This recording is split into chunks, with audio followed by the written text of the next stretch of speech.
This podcast is part of the Batman Universe Podcast Network, hosted by the BatmanUniverse.net. Check out everything related to Batman and the entire Bat family at the BatmanUniverse.net, including news and original content related to comics, movies, television, merchandise, video games, and more. Also, check out some of the other unique podcasts that TBU has to offer. Consider supporting this podcast by becoming a patron on Patreon. Even $1 can go a long way in supporting this content that you enjoy. Look for a link over at thebatmanuniverse.net to offer your support now. And now, on with the show.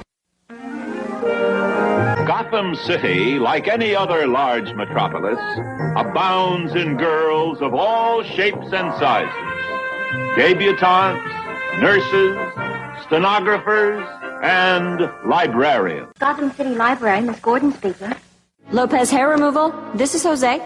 Holy transformation. 1 minute, plain Barbara Gordon, librarian and Commissioner Gordon's daughter. And the next minute, something new has been added. Batgirl, modeled after her idol, Batman. Holy apparition! No, Boy Wonder, I'm Batgirl. You are no longer alone, Capes Crusaders. It took me 3 years to track down the Jade Gato, and 3 more to figure out how to steal it. Funny, it only took me 10 minutes to figure out how to snatch it back. No matter how you do it, crime doesn't pay girls.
Whew. Batgirl the Oracle is brought to you by MileHighComics.com, your new and collectible comic book store. Mile High Comics has an inventory of over 5 million comics from the gold, silver, bronze, and modern age, and over 100,000 trade paperbacks. If you're not into the vintage stock, Mile High Comics also has a subscription service called the New Issue Comics Express, offering a discounted price for comics ready to hit the shelves. So if you're looking for vintage back issues or a great modern subscription service, be sure to check out milehighcomics.com. I'm realizing with that intro, some of my words were blending together, the sounds were blending, and so perhaps it's good to do some vocal warm-ups if you're going to podcast in the morning, or else just talking straight off is not going to be very good. Hey, happy May. It's the end of May, actually. It took me a very long time to sit down and do this. I think I was hitting some podcast fatigue, and now we're just getting to some procrastination, which is awful. But I just, wanted some time to not have anything to do. And so sometimes life gets in the way. And now here we are. It's not the 9th hour, but it's getting, or the 11th, but it is getting pretty close. happy equal pay. Part of that is, you notice I have for those who are watching anyways, I have a new haircut, which, I've been talking about that faux hawk. I'm like, this is the summer to do it. Kind of my last summer to be, I think, freewheeling before maybe I get, an adult job, a professional job that I care about and I'm passionate about. So I'm finally going to do it. And then my stylist said, how about a little color, for free? And I thought, okay. And she's listing out the things. And I said, do you have purple? And she had a purple light color, but it's basically purple. But it worked out because, Megan Rapinoe, one of the figureheads of the equal pay. So yes, U.S. women's national team finally getting that court decision to go their way. And funnily enough, with this hair color, I was asking her like, oh, is it going to look weird if I style it any other way than up? She said, what are you talking about? It's just a day. So it's been a week now and it's still in there. This is what happened last time. She said it was a washout and then it was there for months or weeks at least. So, oh well. Shout out to Ben, aka Spoiler Kid, for graduating high school and early. He's a smart cookie. So congratulations to him and good luck on Bona Fortuna on your future journey in university. It's super exciting.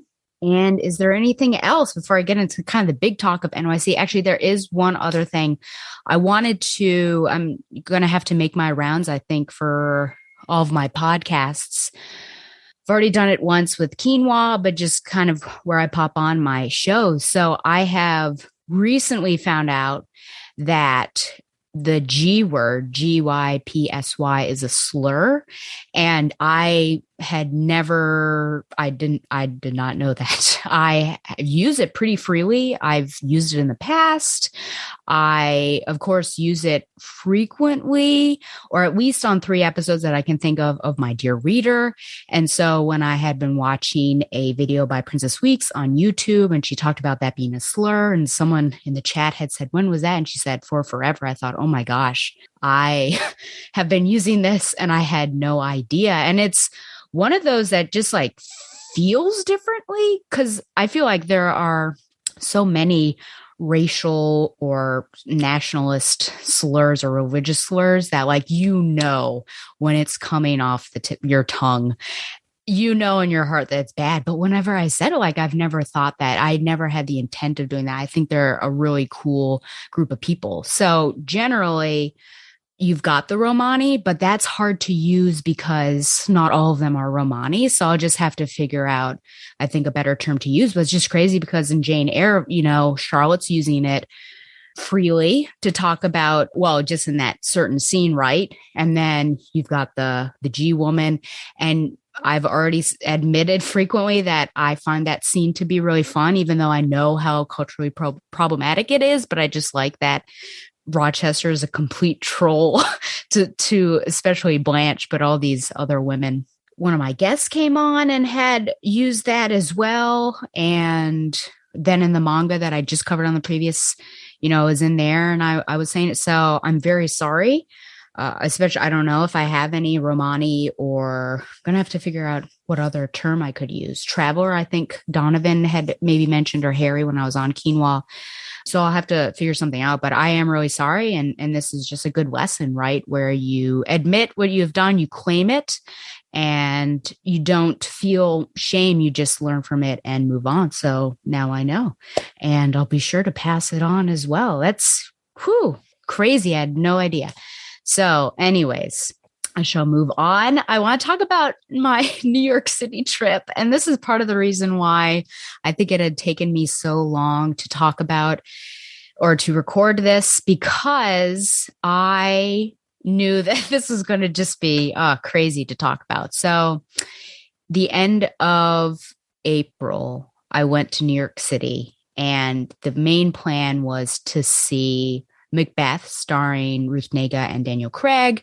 And once we found out that there was this limited showing with him in it, I immediately texted Josh and Don, who are fans of Craig's, in particular because of his run or his stint as James Bond. And I said, let's do this. Let's meet up and hang out. I hadn't seen Don for a year, and then Josh I hadn't seen for 2 years. He, that's why he's one of my best friends, right? He came to see me in Men on Boats. So we're doing it, right? We're doing it. We've got our tickets, got our hotel, all that. So let me just run through this. I've talked to a couple people and went day by day. So hopefully maybe I can clean it up and it won't be super long. Maybe I'll try to call these guys. So here's the caveat. Well, first of all, let me say that this New York City trip has two subtitles. One subtitle is Lost Boys, and the other subtitle is Burn Victims, which I'll get into both of them.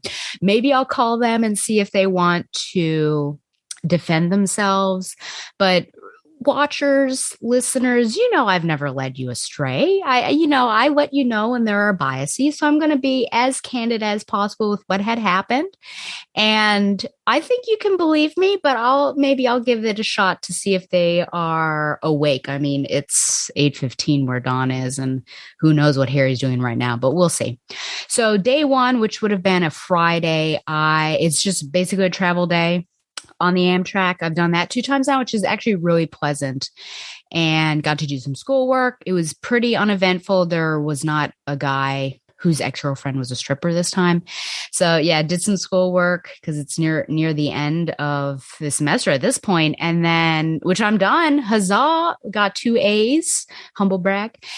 So thank you for all of your encouragement to everyone out there. Super excited to continue on this journey. Back to the story.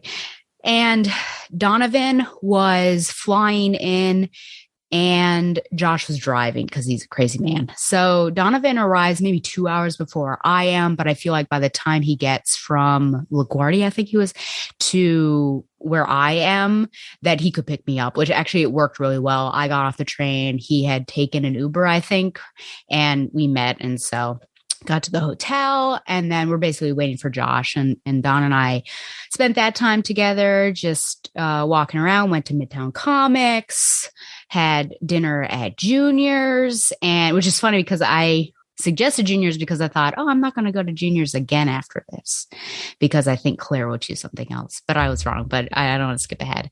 And poor Josh, it gets in late. I mean, he's driving up at, I think it was maybe 3 or 4. He said he was in Maryland. I'm like, man, you're on 495. I don't think you know how long it's going to be. So yeah, he was certainly wasted in the sense of travel wasted by the time he got there, but that was fun. But yeah, not too much happened. So Saturday is the day of the show. And really the only time that I'm very strict about when we do something is with shows. And so I'm just, freewheeling, but hey, I'd like to get to the theater at 1:30, which is usually when they open doors, and just get ready so there's no stress. So breakfast, hanging out. I know we went to Book Off, which is just a crazy miscellaneous store that has, absolutely tons of books, got manga.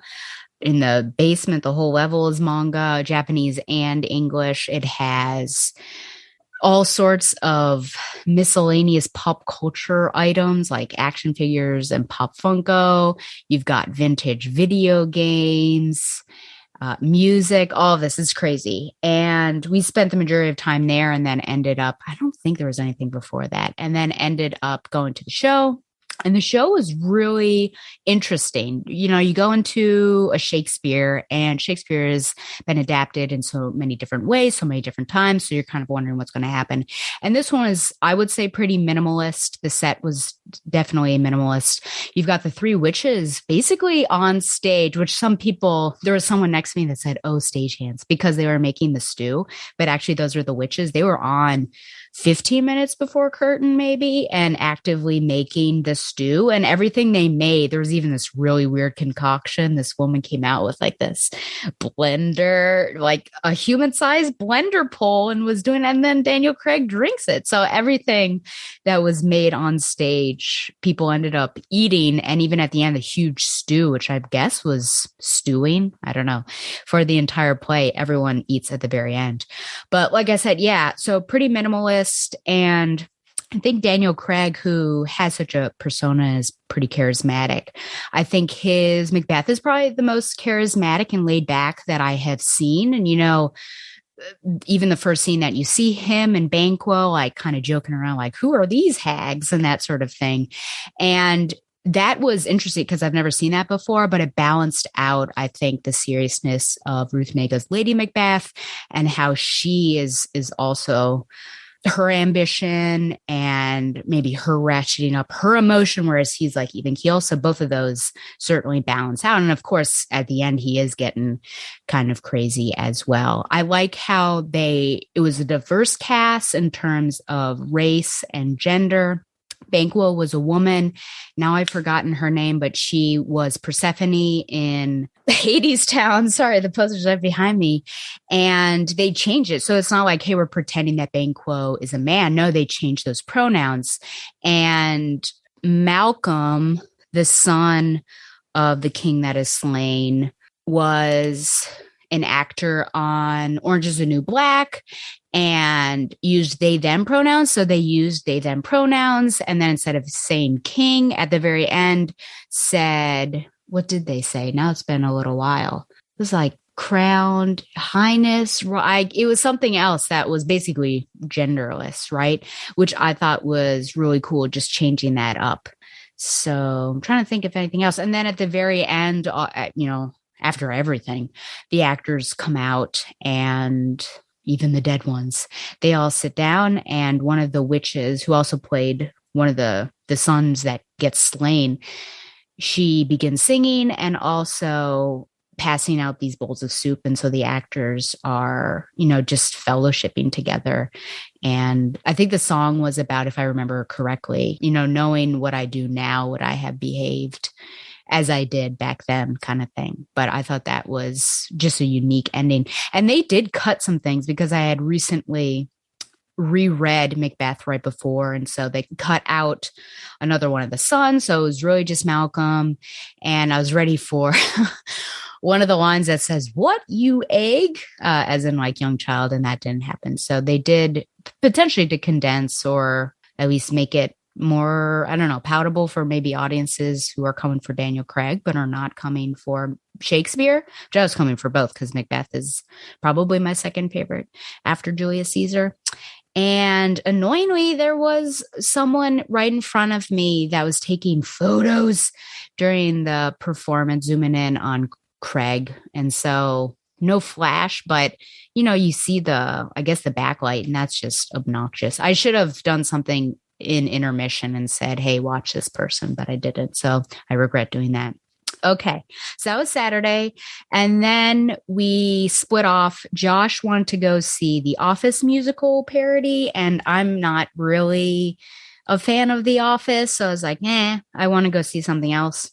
And Dawn accompanied, and then Harry was going to, this is the first part of Lost Boys.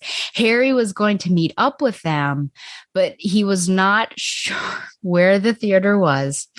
And then when he found out where the theater was, or, he didn't know like the address. I think he asked it like right after our show and said, where is the theater? What time? Which is a bit concerning. And I'll reveal some personal things about myself after this, I guess, or you'll get a sense of who I am from this. And then he wasn't sure how to get there, but I think he later on found out. Did I say that Harry was going to meet us? Yeah. So Harry was going to come and stay basically Saturday and leave Sunday and hang out with us because currently he's near Boston. So it wasn't too bad. I basically cajoled him into coming for a day. So, nagging and manipulation can be positive, people. So that, that's not my issue. So I let them go. I think, Josh knows what he's doing. I go and meet Claire, and we've decided to see For Colored Girls Who Have Considered Suicide When the Rainbow Is Enough. And sure enough, she decides, because I said, hey, Claire, you choose. Last time when we met up, I chose juniors. Why don't you choose? And then she said, can't we just do juniors? So, she likes juniors. I like juniors. So juniors 2 times. Out of everyone on the trip, I'm the only one who did not have any pizza, which is pretty funny. So we're eating, and then we go into Colored Girls or For Colored Girls. And I wasn't sure what to expect, honestly. I just knew I wanted to experience, I think, a deeper play. And I had heard good things. And I was also looking for play with people that I wouldn't normally see. And someone was saying next to us, I got some cheap tickets, but we could see everything. It was mezzanine and in the back, which was really good, actually.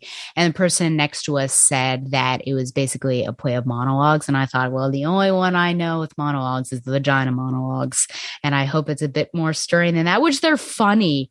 But I just thought, oh man, are they just going to be women on stage? And whoa. No, not just women on stage. So all of the women, they're just named by colors. So Lady in Orange, Lady in Red, all of that.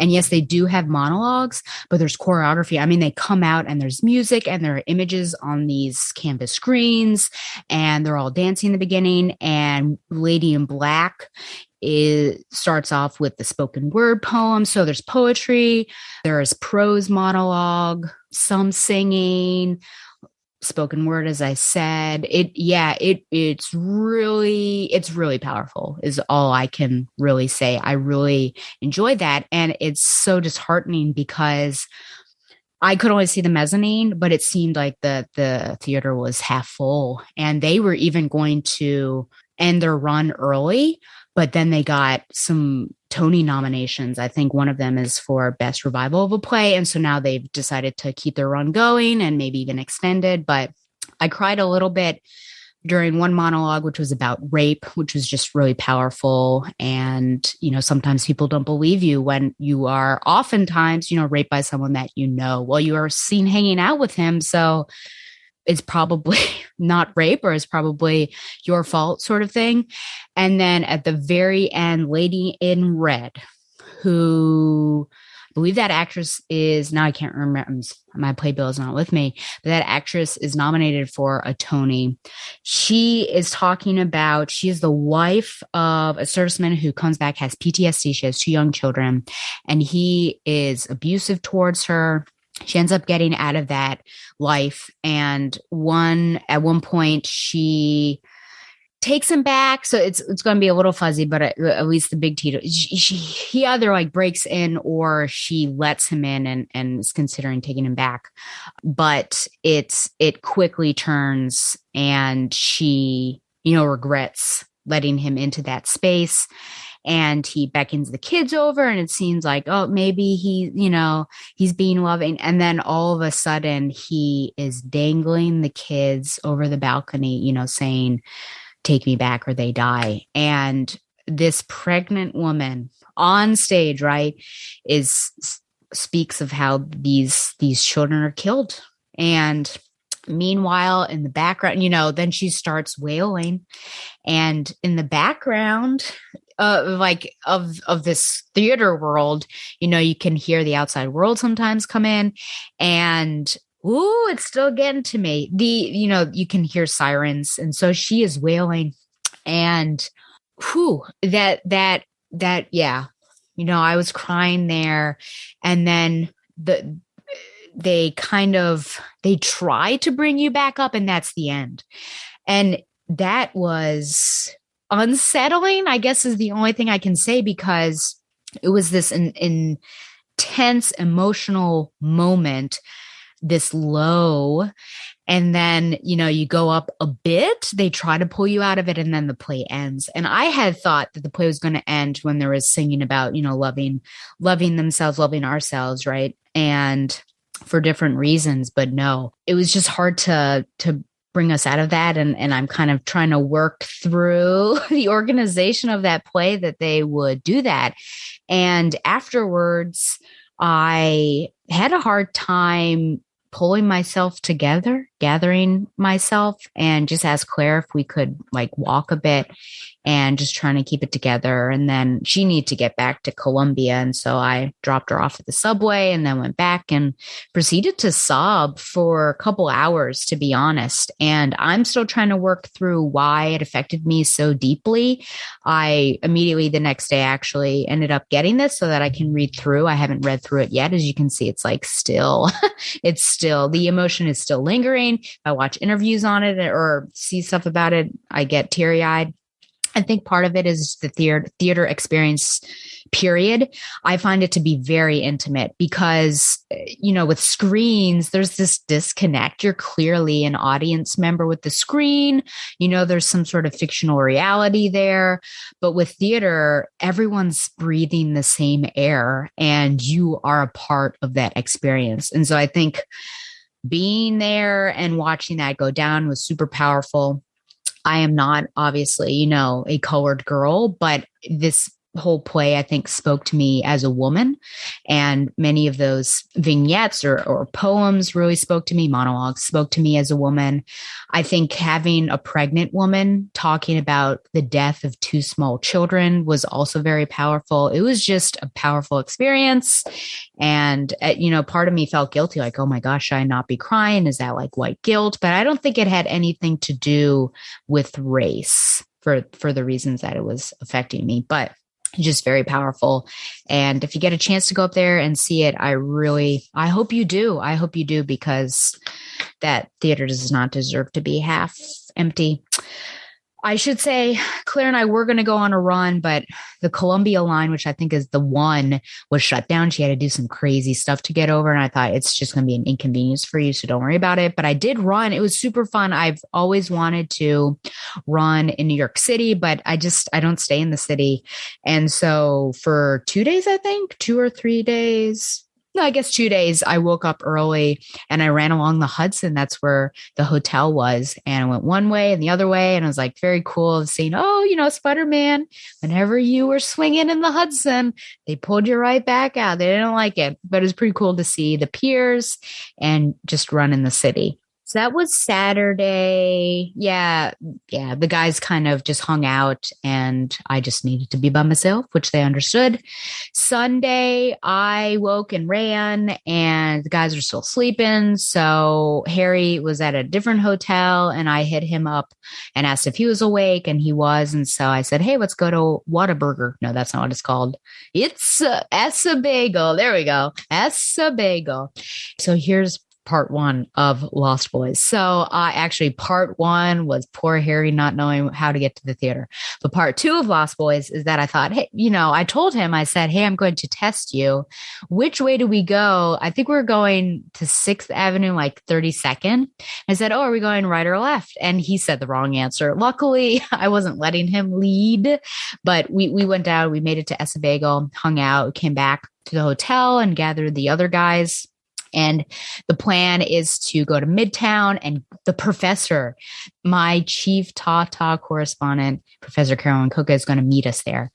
So we all managed to get there. We get there a little bit early and we're just waiting outside like nerds, a line is forming. And Carolyn appears, hung out in Midtown a bit. I throw Harry under the bus because he said, now I don't know if you listened to Quinoa, but he said at one point on a podcast, really wrongly, but people don't seem to want to correct these gentlemen, but I have taken it upon myself to do that. He said there are no female Jedi, which is a blatant it's misinformation. That is hashtag fake news. So I said, because we were in a corner, I said, oh, Carolyn, did you know that Harry said that there are no female Jedi? Boy, howdy. And then he said, would it be better if I said there are no female Jedi of note? And she said, no, that would not be better. So then the rest of that time, I think there was some trolling of like, oh, what's that? A female Jedi. So afterwards, we were going to go to Koreatown and find a restaurant. Harry has been rediscovering his Korean roots. And so I thought that would be pretty fun. And Carolyn wanted to go there as well. And so this is where it happens. This is where Lost Boys begins, as well as Burn Victims. So I'll try to merge them together. I want to say to you all that I was having the time of my life with this. So please, under no circumstance should you think that I was helpful and not trolling, because I would just laugh. I was not helpful at all. We go to Drama Bookstore and I can't remember how it happened. Let's just say it was me. It probably was. But I decided that Harry should get us to Koreatown. to where he wanted to go, or just Koreatown in general, and we'll figure it out. So now he's in the middle of Drama Bookstore, which another place you should visit if you go to New York City. He's on his phone. And Carolyn's right next to me. And I'm like, oh, Taurus, am I right? Because he's on his phone. And then she starts talking about some things, like, yeah. And then she points to Donovan and basically says, like, look at this guy. Because Donovan's up taking pictures of the sculpture, taking a picture of the books. And she says, does he not have books where he comes from? So listen. You may think that she is a stern professor with no sense of humor, but that is not her. She always astounds me with the things that she comes out. I don't want you to think that the guys were the only victims in this. I, too, was burned by the professor. She saw my suitcase and was like, are you here for a week? Which, funnily enough, someone at the Amtrak station also said, but listen, I needed different clothing depending on the weather, the temperature. I had some shoes depending on the outfit. And then, of course, my running gear. So whatever. But she got her burns in on me as well. I can't remember all of them, but the guys, I certainly do. So we start off, Harry's our navigator, and we quickly get lost. And part of the reason, because I know Harry will say this, he'll say it if I end up calling them. Part of the reason is that we did have to go back to the hotel to get his stuff so that he could leave directly afterwards. And then we got kind of turned around. So we got lost. Okay. I'll say we're in a group. Okay. I know exactly where to go. Again, am I being helpful? Absolutely not. This is great. This is good learning for men, is just put them in the wild and have them figure it out. Meanwhile, Carolyn is right next to me. And I turned to her at one point and say, hey, how are you doing? And she said, I'm struggling not to take control of the situation. And that just cracks me up. I'm like, this is just how, this is how I normally am, like very taking control of the situation. This is where we need to go. That's my thing. So I'm just kind of letting it go and laughing about it.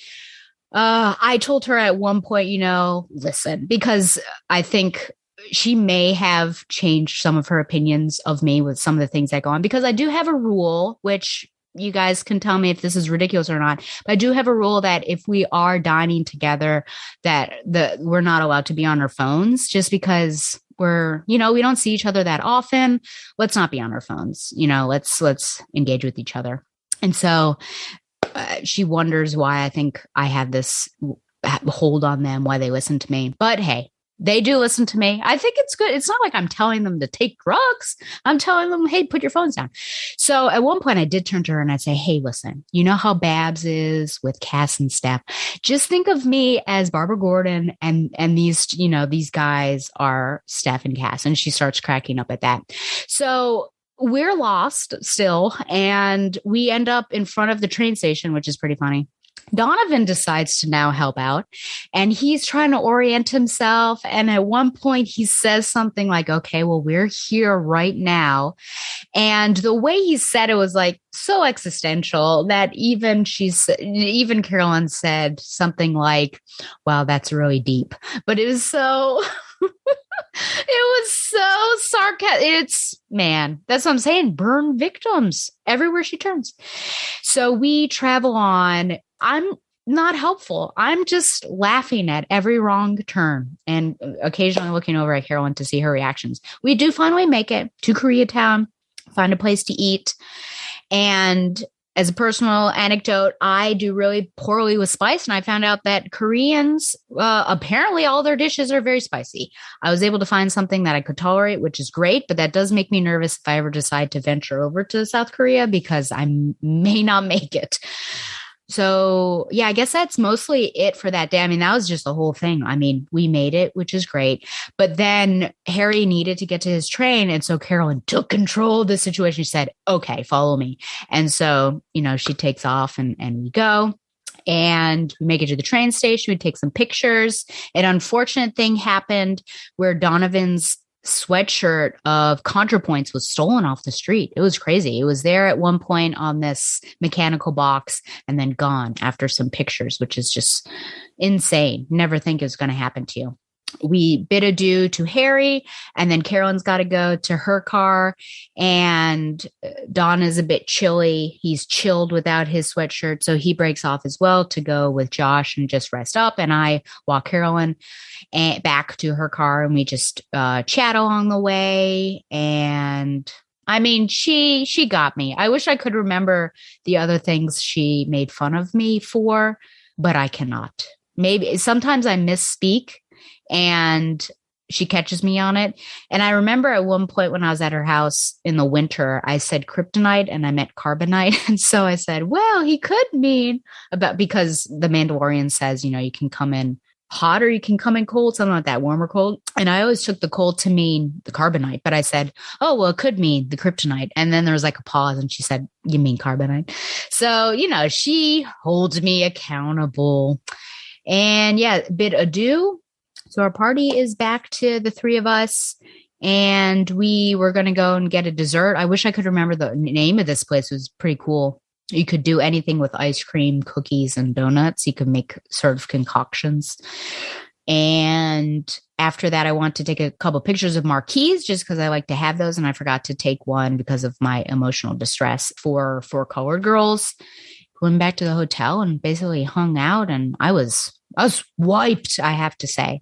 And then, Monday was basically the travel day back. So we said goodbye to Donovan first. And then Josh and I were more or less the same. He had to take the Long Island Railroad out. And then I, of course, was taking the Amtrak back to Charlottesville. So I think that is my NYC trip.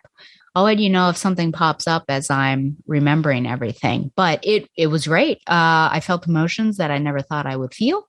And I had a great deal of fun with my friends. And it was nice to see Harry in person after because I feel like Harry and I are actual friends now because of the films that we've watched and playing video games together and everything. So that was pretty cool too. Oh, I have to say, Harry calling Donovan out is we were outside Midtown or something, or walking on our way to Midtown.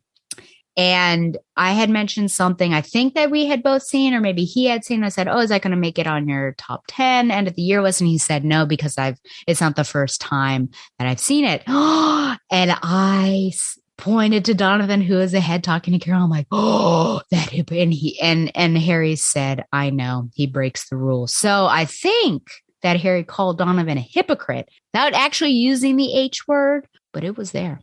Okay. I think that's it. If anything else pops up, absolutely, I'll bring it in, I guess, in a non sequitur.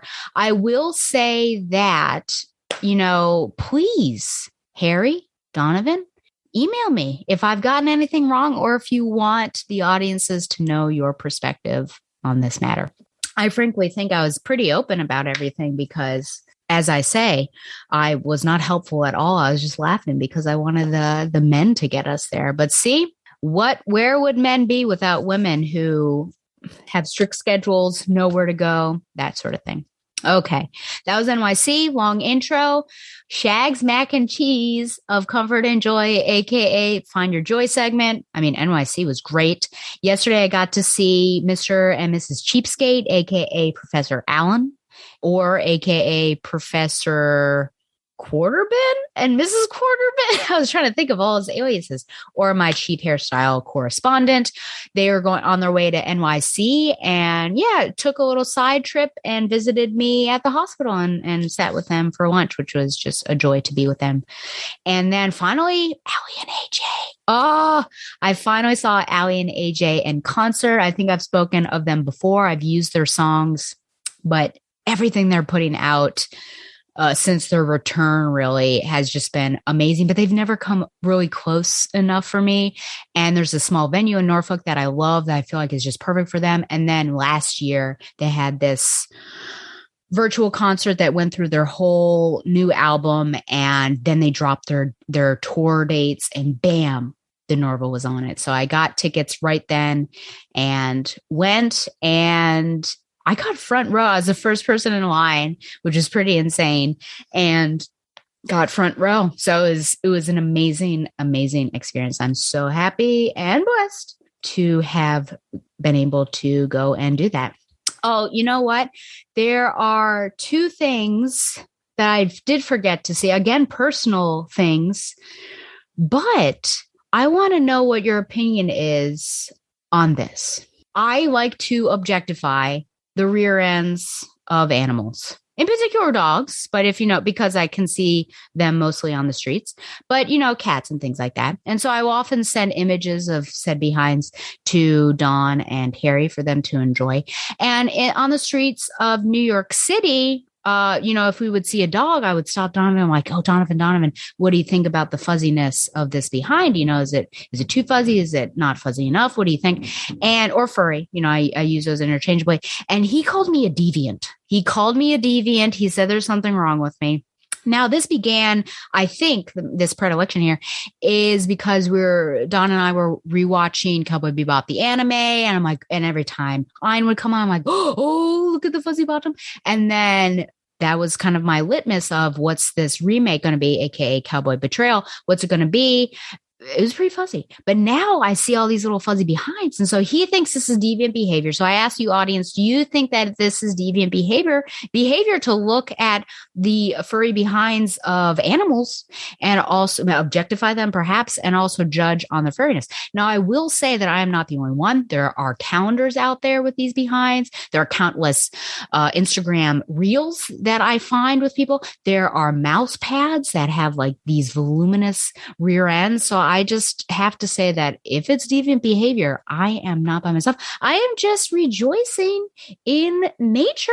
And how is that any more deviant than, will this let me do this, I wonder, than objectifying this? Which, ooh, look at Dick Grayson, man. And I think this is from Nicola Scott, and this is a summer issue. And I think she calls it like Dick in Shorts. I think that's it's called, or Dick in a bathing suit, but hubba. Donovan was absolutely right that everyone well, I think I said this, but I am definitely, along with Babs, Nightwing. What is my orientation? Nightwing sexual. That's what it is. As I think everyone should be. But anyways, you let me know. What do you think? Is this deviant behavior? Do I need assistance? Or do you also feel like fuzzy bottoms, even pantaloons? People like the pantaloons on the animals. You let me know. Okay, now let's get into business, as they say on the Moulin. I was going to say the Moulin Rouge. We have 4 issues of Batgirl. I think the other issue with me taking so long to record this is that I just got startled by the image that appeared, is that, you know, I just wasn't very excited about what I was reading, unfortunately. Okay. Batgirl 37, Thicker Than Water, April 2003 cover date. Writer Kelly Puckett, penciler Damian Scott, inker Robert Campanella, colorist Jason Wright, and digital chameleon. David Kane breaks out of prison, delivers a package to Batgirl, and returns to his cell. Batman and Oracle examine the package, and it appears to be simply an ordinary knife. Batgirl realizes this is the day Kane told her was her birthday, and it is a birthday present. Batman reminds her that Kane acquired her on the black market as a baby, and he has no way of knowing what her real birthday is. Oracle alerts Batman to a kidnapping. A wealthy young girl named Jill with a professional art career has been taken from her mother. The mother seems disinterested in the girl's well-being beyond the money she brings in through her gallery openings. Batgirl tracks down the kidnapper, a thief named David Sullivan, and is surprised to see that the young girl seems to love him. It's revealed that Sullivan is secretly her father, and the girl wants to leave her mother. Sullivan pleads with Batgirl, explaining that he truly loves Jill and only wants what's best for her, even though he's a professional criminal. His actions remind Batgirl of David Kane's behavior, and she has a flashback to Kane giving her the same knife as a present when she was a young girl. Batgirl realizes that David Kane truly is her father, not just a man who purchased her as an infant. She tells Sullivan that it does not matter how much he loves his daughter or she loves him, and she hands Sullivan over to the police. Jill is returned to her unloving but stable mother. That's interesting. Batgirl goes home and uses power tools to try and smash the knife Kane gave her, and she cannot do it. Okay. So cover wise is very interesting. We got Girl Interrupted. When it popped up, I was like, whoa, if the squint test is the boobs. So that's very interesting, but you can't really tell anything about the actual story from this particular cover. I have to say, I'm even trying to figure out where she is. She's clearly on a grate of some sort, but I don't know. I'm not sure what's going on in the beginning with the timeline. It was a bit, you know what? This actually makes a bit more sense now that I'm rereading it after the synopsis. But just the fact that what's David Kane just on, he was there, he's not there anymore. And then all of a sudden he walks back. But initially it's kind of confusing without help as to what is going on.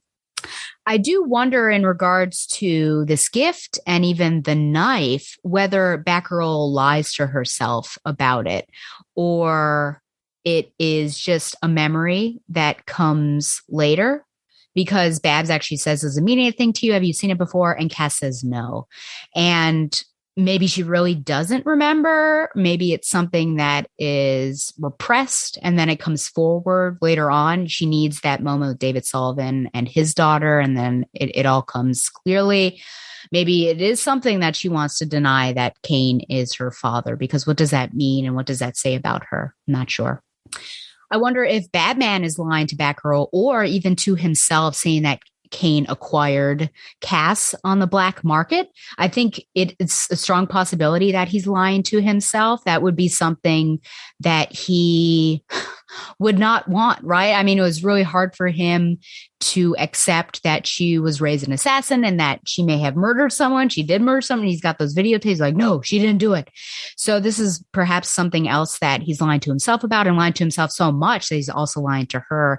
But I think in a protective manner in her case anyways. I think there might be some just denial attached, maybe, if he is lying to himself. Cass pauses with a statue that she sees, and I do wonder what it is that she sees of the statue. You know, is it that it's a fake? What exactly is going on, and how does this connect with the story? I like that you see the love between a criminal father and his daughter here. And you see it in two layers of the story, right? You see it with David Sullivan and his daughter, and then you see it with David Kane and Cass, because I think that knife is not a goading or trolling gift, but actually something, the fact that he remembered her birthday, I think that does say something. Perhaps he still is exerting some sort of control over her by sending that knife, but I think there's also love, however perverted it may be, from David to his daughter. I found it really interesting that Cass says she's holding on to David. He had fallen from the roof, and he says, I'm a thief. It's all I know, but I love my daughter more than anything, and she loves me. And he even before had said her mother doesn't love her, and Cass says, I know. And then she says, I know again. It doesn't matter. Does it really not matter? Because he still needs to go to jail, and that's because them's the rules. It's crazy. Now, remember the definition of a detective from what we've learned from Batman, as well as this story, this comic book, right, is that this whole thing could have been prevented. But the prevention here is for the little girl never to have been born and thus been used by the mother. So again, Cass is failing. And this is just really interesting. The fact that Cass, seeing all of this transpire, she ends up giving him over to the police and bringing that girl back to someone that is using her and doesn't love her. I find this really intriguing. And I feel like Cass, of all people, perhaps would not have made this choice. I feel like we've seen other characters in the past that have kind of gone the emotional route rather than the moral or ethical route. And there was that story earlier on, wasn't it? Didn't I have a guest? Yeah, didn't I have Brian Q. Miller on where we talked about that little boy and his father? You thought the father was one guy, but it was actually the crazy guy. And yeah, so she has done this in the past, kind of letting some things slide, knowing what is better for the person. But here we are. It was a dramatic way for Cass to actually capture this David. She ends up dropping him out off of a roof. She now knows, right, the toll of being a detective, right? She already knew it in the past. I think this is a completely different toll than we've seen in the previous issue or storyline. Even Batman sees that she's upset, but hey, isn't that guy a capital H hypocrite because he lets Catwoman go sometimes when she should be in jail often. So, and that's for what? I guess his own personal, his own selfish emotions, whereas she could have been given that little girl a good and loving future. And now she's probably going to grow up, maybe a bit unstable. I don't know, but without the love of a mother or really with anyone loving her properly in her life, she may not grow up well, or perhaps may not understand love at all. So yeah, Cass, it ends with Cass trying to destroy this knife. I mean, must be made from, Wakanda and just can't be destroyed. Is very interesting. And she ends up just walking away, which is interesting. I mean, certainly taking out her frustrations, I think, of what just happened, the case, as well as maybe her connection with David Kane as well. Crazy. But isn't it sad that Batman doesn't say happy birthday? He just says, it might not be your birthday. I'm going to give this 8 out of 10 hang gliders. And we're going to move on to, we're going to move on to Batgirl 38. But I do have to speak a bit about Gotham Knights 37. And I could actually do a whole segment on this, but this is really not the place. It's really not the place. And I do have to pull up some stuff, I think, from Donovan, because I demanded to know, because that I have some biased thoughts on Stephanie, that I do want to protect her. And oftentimes I give her the benefit of the doubt over Batman. And so I really went into Gotham Knights 37 trying to figure out, is it just me? Well, Gotham Knights 37, which is funny because Scott Beatty has written it. And I actually took a picture of something where Steph said Batman's a jerk and Tim agreed with her. And Scott Beatty, who is my friend on Facebook, said, hey, I wrote that. And I said, you sure did? And, Batman sure put Stephanie through the ringer. But in Gotham Knights 37, this is what it says. When Bruce Wayne was accused of murder, this is the publisher synopsis, spoilers, training with Batman suddenly ceased, now having been rejected by the Birds of Prey, which is strange. Maybe, but it was more Dinah. Dinah said, hey, I don't have time for it, but you are capable, go out on your own and learn some things. But let's go with rejection. Spoiler wants answers, and she's willing to confront Batman to get them. But when a Cobra terrorist rolls into town, she's thrust into a mission that may well be over her head. Okay. And unfortunately, she's literally, I don't know, is she fired? She's just kicked off the team. And Batman tells Batgirl that Spoiler will not be encouraged or trained any longer. So in Gotham Knights 37, Batman gives Spoiler 2 hours to find this person and solve this issue. But he basically has trapped her into failing. I kid you not. There was no way she was going to get there. And he already had someone set up. It was Rex Mason, Metamorpho, had already been set up in order to get the guy. Everything was already solved. There was no way she was going to get there. And it was absolutely ridiculous. And I thought to myself, am I reading this incorrectly? I'm really trying not to be biased here. And so I did Facebook message Donovan and I said, hey, could you do me a favor and just read, this 37 and tell me if I'm reading it incorrectly? Because, obviously I have bias against Batman. And he said, oh, yeah, he absolutely set her up 100%.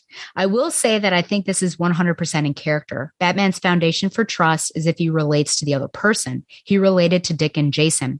Tim had to earn his trust. Barbara had to earn his trust. And part of that was him taking Jim Gordon in mind. For years and years and years, he straight up did not give Stephanie the benefit of the doubt. And it really would not be the case that he trusted her until she was Batgirl. So crazy. Okay, so I'll move on. Like I said, 37, I could do a whole thing with that. They'd be really interesting to talk with Carolyn about that. But let's get into Batgirl 38, which is really the result of this, and we'll talk about it. So this is Test Line, May 2003 is the cover date. Writer Anderson Gabrick, and this is his debut. Penciler Jeff Parker, inker Robert Campanella, colorist Jason Wright, and digital chameleon. So Batman tells Batgirl that Spoiler will not be encouraged or trained any longer, but when Spoiler comes by her Batcave, Batgirl only hesitates for a moment before inviting her inside. They then play rooftop tag, which Batgirl turns into an unofficial training session. Batgirl thinks Batman is being unfair to Spoiler. Whoa! Especially since Spoiler's father recently died. Batgirl reveals to Spoiler that Kane is her biological father. Their conversation is interrupted by a turf war between the Lady Killers and the Tiger Lilies. Batgirl makes Spoiler promise to stay there while she handles it, but when Spoiler thinks Batgirl is dead, she dives in. But Batgirl isn't dead, and she knocks Spoiler out, carries her away, and then finishes with the gangs. Batgirl wakes Spoiler up and admits that she thinks Batman is right. Spoiler angrily tells her that Batman isn't her dad and never will be. Batgirl still wants to be friends, but Spoiler says, and I quote, "Friends don't turn their backs on each other," end quote, and leaves. Okay. So I do like the cover. I think that's pretty cool. Riot Girls, just them leaping down. Also a girl on the back there. Looks like she's pulling down her jeans. Who even knows? But yeah, pretty cool dynamic cover of the two of them. Oh, by Cliff Chiang. Wow. Okay.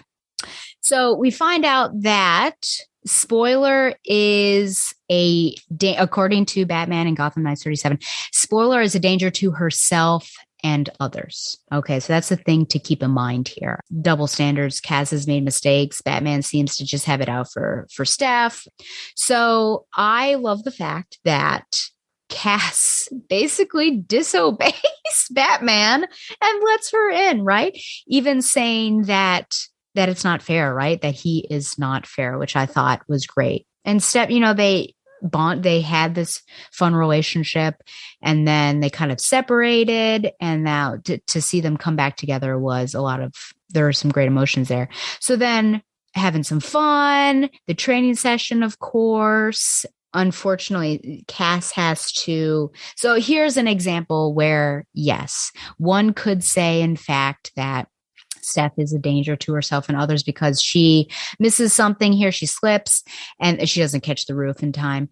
And then Cass has to save her. So, okay, we're kind of seeing what that possibility there. I like that there is training because that was initially one of the reasons why Steph wanted to hang out with Cass, is because she knew she could learn from her. And honestly, I think it's really great to have female camaraderie and a female learning from a female, especially in this particular, masculine driven family. So they're sitting on this rooftop and having this conversation. I thought it was pretty funny that even Steph knew Kane was Cass's father. So Stephanie knows, but Batman is denying it still. That's why I think he's lying to himself. But just the fact that, they have this shared experience of having these villainous fathers that were not the greatest growing up. Steph talks about giving her baby up for adoption and relating that to wishing that she, in fact, were also adopted, which I think is really powerful. Cass wonders if this is Robin's, which was really funny. And then she considers the fact that she's never been kissed. And to be honest, I am actually surprised that Cass even knows about the pelvic affiliation, aka sex. But I guess she does. I don't know who would have. Barbara? I don't know. Has Barbara taught her about such things? Who talked to Cass about menstruation? Who would have been there? She was on her own probably at that point in time. Golly, to be a young woman on the streets and all of a sudden you start bleeding for the first time. I wonder, that's a good question. And I would like to know. I don't know who could tell me though. Okay.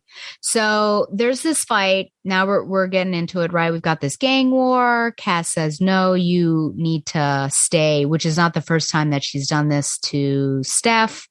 And then, Cass, it looks like she's out of the fight. And so Steph wants to go and help her. And it gets into she's doing okay, but then, you were outnumbered initially with Cass, and now Steph is outnumbered, and Cass has to save her. And she does that whole thing which is not the first time again, right? Where she knocks her out to take her out of the fight and then swoops away and then goes back and finishes the job.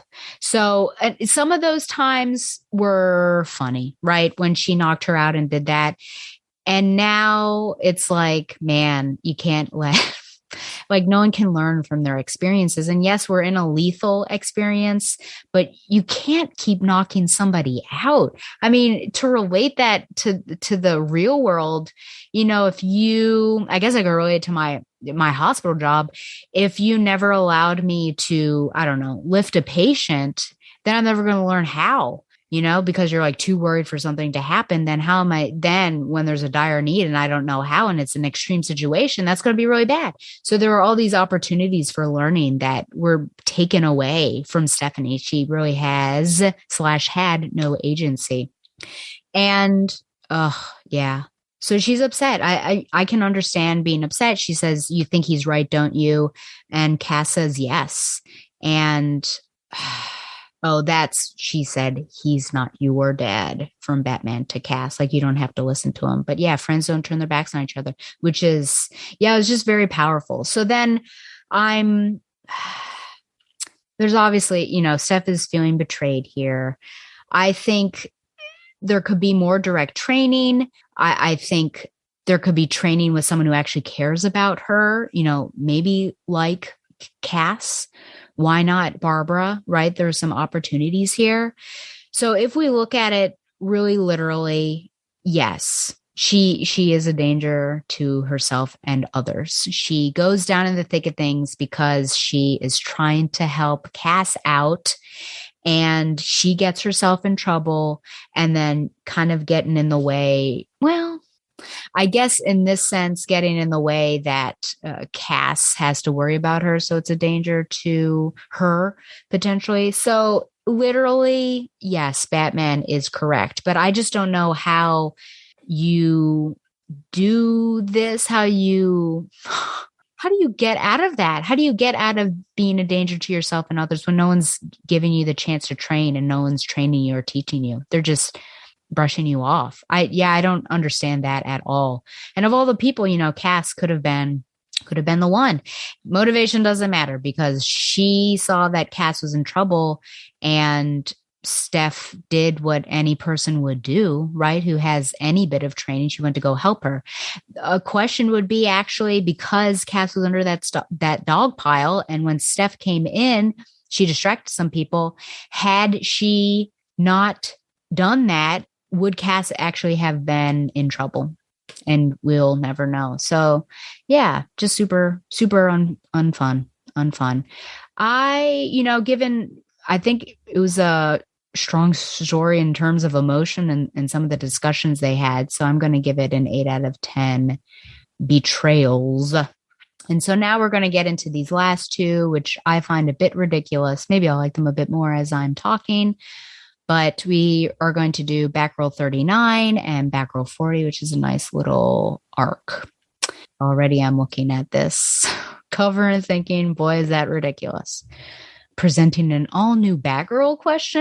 Yeah, look at this cover. Kind of ridiculous, where you've got Batgirl clearly confused, and there's a bikini there, and it looked like it was a gift from somebody. And you can tell it's on a boat. So at least you can tell what this story is about. Okay, Batgirl 39, Black Wind, June 2003. Writer Dylan Horrocks, writer of Hicksville. Pentor Adrian Seabar, inker Andy Owens, colorist Jason Wright, and digital chameleon. Batgirl takes down a group of terrorists in Gotham City. Their leader introduces himself as a metahuman named Black Wind, who is able to easily block her attacks. Black Wind tells Batgirl that she is magnificent, and he would give anything to see her face. Batgirl is confused by this, and she allows Black Wind's group to escape. Later in Gotham Clock Tower, Batman chastises Batgirl for letting them go. Batgirl simply says that he wouldn't fight. Oracle does research and learns that Black Wind is part of an anti-government faction called the Sakuri Lions in Tarakstan. The Sakuri Lions are in Gotham pursuing Vilam Namali, one of Tarakstan's wealthiest business tycoons. Batgirl apologizes for letting them go and leaves to work out in the Hollow Room. Oracle reprimands Batman for being so hard on Batgirl, aka a jerk, and insists that the girl needs a vacation. Batman says that Batgirl is hiding something from them about her encounter with Black Wind. Batman pays for Batgirl and Oracle to vacation on a cruise liner. Oracle buys Batgirl a bikini, which Batgirl wears very reluctantly. Batgirl has difficulty relaxing and prefers to spend her time in the gym. Oracle encourages her to flirt with a young man named Carl Kent, whom Batgirl recognizes as Superboy in disguise. Batgirl is extremely uncomfortable feeling sexualized, aka objectified, in her skimpy bikini. That night at dinner, they learn that Vilam Namali and his bodyguard Ludo are passengers on the same cruise liner. Batgirl disappears in the middle of the meal. Yikes. Okay. So I don't even know what to say. Okay. So Batgirl lets this violent black wind go, but not the thief who loves his daughter. How does that make sense? Cass, you are a hypocrite. Oh, okay. The synopsis, thank you to DC Wikia for all of these synopses, but certainly gives us more than I think we get from the actual issue. But it does, I would also intuit that she is uncomfortable and that's why she lets him go. But I don't think we really get there until her conversation with Barbara about feeling objectified and like not knowing what that feeling is and why do I feel a bit squeamy over it. But it's interesting she gets in trouble with that. And she doesn't say what he said. And it's interesting that, you know, Bruce and I need to have a talk is basically like, you know, go on, Cass, let mom and dad talk for a bit. It's interesting. We find out here that she is 18. Yeah, an 18-year-old girl who's out of her depth is what Barbara says. A lonely child with a lot of bad memories and a life full of pain. She needs a break, Bruce, a real holiday with normal people, a chance to do some growing up. Spoiler, though, even though it seems like he's being kind and giving them that vacation, he knew he had ulterior motives because he knew that Black Wind was going to be there. So, yeah, it's just pretty interesting that Batman sees something more in the interaction between Black Wind and Cass, and Oracle sees his previous orders not to tussle with a metahuman and a girl who's out of her depth and she just needs a break. So it's the different perspectives and how they're coming together about their shared daughter is really quite interesting. And so they get a cruise. You know, I think that they'd have an argument, which right here about the gym and stop spending time, and here have this skimpy bikini. You'd think that they'd have this argument in the clock tower, but Barbara has somehow already convinced her to get on the boat. So it's a bit late to be like, I don't want to be on this boat. I do wonder what Babs is wearing. So her hair is decent, Professor Allen, but I guess it's just, what is that, off the shoulder dress of some sort. Which is very interesting. Why not? Why isn't she wearing a bikini? Why are you forcing a bikini on someone else and you're not willing to wear one? I don't know. You're going to have weird tan lines there, Babs. I knew right away that the quote, even Bruce has a life outside the cave was bad example. She says, what? What is it like? His life? Bad example. Yeah, why would you bring up Bruce? He barely has a life outside the cave. And his life is, I guess, just boozing and schmoozing and sleeping around babes. So is that really the example that you want to set? I don't know why they're not playing regular volleyball. They're using this ginormous ball that could probably take anyone out or give a concussion, which is pretty crazy. I don't know. Oh, this bikini. I wish you guys could see, but it is skimpy, scandalous. Cue the Recess girls when they say that, scandalous. But seriously, I'm wondering why Barbara thought it a good idea to buy that bikini for Cass's first bathing suit. Good heavens. I don't know how Carl, aka Superboy, afforded a ticket on this cruise. Actually, I think we find out later on, but it just does seem a bit suspect. Cass gets the first, look at this. I wish you could see. It makes me uncomfortable. But anyways, she gets the first feeling of, being sexualized, being objectified, and the male gaze, and she doesn't like it. And hey, why not? I'm just kidding. It's interesting to have a comic character and this type of comic character, you know, who doesn't really deal with boys, have that experience and try to vocalize her feelings on it and what is it and everything. So when he looks at me, you know exactly what he's thinking and feeling. Yeah, it makes me feel bad, right? Because you can read. And then Babs owns it and says, I should never have made you wear that damn bikini. And then, of course, at the bottom, we're pairing, I should have never made you wear that damn bikini with this really sexualized image of Cass with the wind blowing and a shirt, but the shirt is open. You can, see everything. So I don't know. At the dinner, it seems like Cass and Babs are imbibing because Babs orders some expensive champagne. Cass is only 18. I don't know where they are. Are they in international waters? But that seems irresponsible. Okay. It's kind of weird. I think perhaps the most interesting message is just about the male gaze, for an 18-year-old, and then for an 18-year-old with zero sexual experience or experience with boys, with the exception of Tim Drake and Batman. So yeah, kind of interesting. I don't know. It's kind of more hammy than I would think most Batgirl issues are. I'm giving it a 7 out of 10 scandalous bikinis. I almost wonder if that's too high, and maybe it should be like a 6.5 out of 10 as I'm going through this. So no, I did not like it more. I probably liked it less as I was going through. And then our final one, which finishes off that part of the storyline. We'll see what happens, of course, and whether there's a shipper. Man, I wonder if I randomly tweeted a writer or creator of Cass here and asked them about Cassandra's first period and who taught her about that, what they would say. Okay, so this is Batgirl 40, Little Bat. July 2003 is the cover date. Writer Dylan Horrocks, penciler Adrian Seabar, anchor Andy Owens, colorist Jason Wright, and digital chameleon. Oracle angrily calls Batman when she realizes he manipulated her, and Batgirl, Batjerk, strikes again. The cruise, gosh, this whole episode is about Batjerk, isn't it? The cruise ship they were sent on is not a vacation. Wilam Namali is their fellow passenger, a man targeted by the Suckery Lion terrorist cell. Oracle takes her revenge by telling Batman that Superboy is also on board, and a romance is developing between Superboy and Batgirl. Batman is not pleased. Some leeway there. Romance is blossoming. I mean, it does in the end, spoiler, but okay.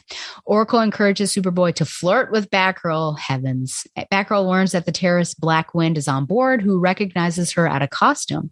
They share a moment together in the moonlight. Black Wind does not understand how Batgirl can protect a war criminal like Namali. Batgirl insists that she seeks justice. She's a detective, right? She's trying to prevent things. Black Wind seeks vengeance. Black Wind leaves to hunt down Namali. Batgirl follows him by ripping her fancy dress into a ninja mask. And, the panties are on full display. Suckery Lions gather the passengers in one room at gunpoint and begin recording Black Wind. Black Wind explains that the Suckery people are peaceful, but they have been oppressed by the Turkestan government for too long. He accuses Namali of slaughtering an entire village to secure the oil underneath and announces Namali's execution. Superboy arrives in costume to stop Black Wind. There is a massive gunfight, and Batgirl deals with the terrorists. It's revealed that Namali's bodyguard Ludo is a metahuman, part of the same Soviet research laboratory that produced Black Wind. Superboy realizes that Batgirl is the girl he was flirting with earlier and notes that he only recognizes her with a mask on. Batgirl and Superboy take on Ludo. Ludo charges through the ship, taking Batgirl and Black Wind into the water with him. Ludo drowns. Batgirl is able to secure Black Wind until Superboy arrives. The ship docks. Oracle insists that they take a real vacation next. Batgirl refuses as she simply wants to go home. Superboy approaches Batgirl and gives her his number, asking if she can call him in Smallville. Superboy feels flustered talking to the dark, mysterious Batgirl, and she simply kisses him. Okay. Does this show what we... I guess. Kind of a guy in a Hawaiian shirt, bloody fists. Nah, I take it back because it looks like we're in a... Is this the right issue? This feels like I'm in a wrong issue here.